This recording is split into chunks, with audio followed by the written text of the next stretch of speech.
ஒரு காட்டில் இருந்த ஒரு குளத்தில் நிறைய தவளைகள் வசித்தன. அவைகள் மிகவும் கட்டுப்பாடு இல்லாமல் சுதந்திரமாக திரிந்தன. அதற்கு அருகில் இருந்த மற்றொரு குளத்திலும் தவளைகள் பல வாழ்ந்து வந்தன. சின்ன வயது தவளைகள் கட்டுப்பாடு இல்லாமல் மிகவும் சுதந்திரமாக திரிந்தன. யாராவது அறிவுரை சொன்னால் அதை கேட்காமல் அலட்சியமாக இருந்தன. எல்லாமே அவர்களுக்கு விளையாட்டுதான். எதையும் சீரியஸாக நினைப்பதில்லை. இவர்கள் செய்யும் செயல்களால் பாதிக்கப்பட்ட மற்ற தவளைகள் மனச்சோர்வடைந்தனர்.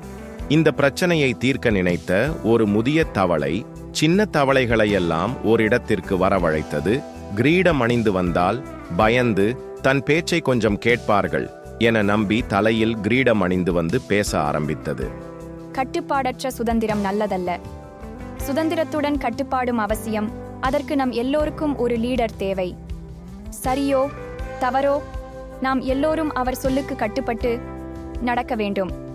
உங்களுக்கு இதில் சம்மதமா? எங்களுக்கு சம்மதம் இல்லை என்றால் என்ன செய்ய போகிறீர்கள்?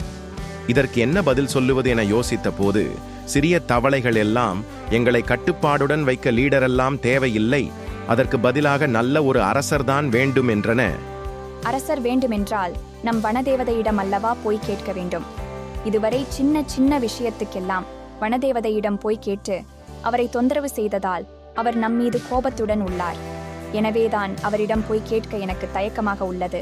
உங்களுக்கு தயக்கமாக இருந்தால் நாங்கள் வனதேவதையிடம் பேசிக்கொள்கிறோம். நீங்கள் குகை வரை எங்களுடன் துணைக்கு வந்தால் போதும். மறுநாள் காலை வந்தது. அனைவரும் ஒரு பழைய கல் சுவரை தாண்டி குகைக்குள் சென்றனர்.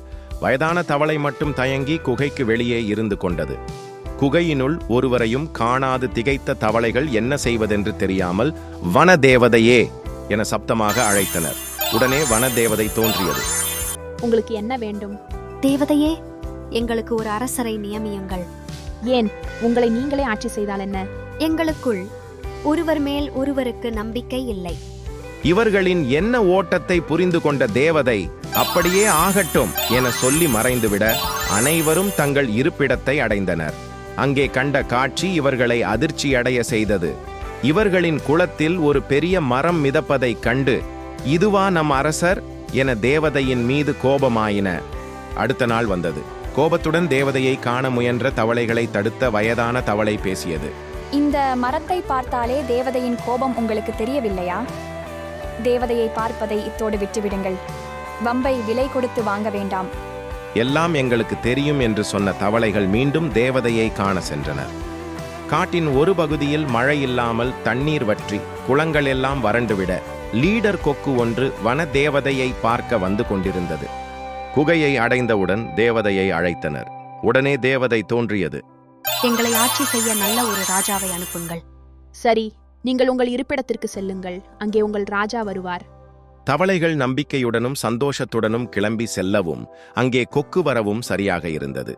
தேவதையிடம் தங்கள் கஷ்டத்தையெல்லாம் கொக்கு சொல்லியது.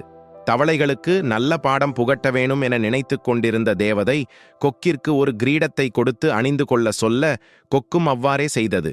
கொக்கே, நீ தவளைகளின் குலத்திற்கு சென்று அவர்களை ஆட்சி செய். இன்று முதல் நீதான் அவர்களின் அரசன் என தேவதை சொல்ல தன் பசிக்கு இனி கவலை இல்லை என நினைத்த கொக்கு தவளைகளின் குலத்தை நெருங்க புதிய அரசர் யார் என்பதை அறிய காத்திருந்த தவளைகள் கிரீடத்துடன் ராஜா போல் வந்த கொக்கை பார்த்து மிரண்டு நம்மளை நாமேதான் ஆட்சி செய்ய வேண்டும் என உணர்ந்தன. உயிருக்கு பயந்து காட்டுக்குள் குதித்து ஓடின. Hello, if you like it, please subscribe.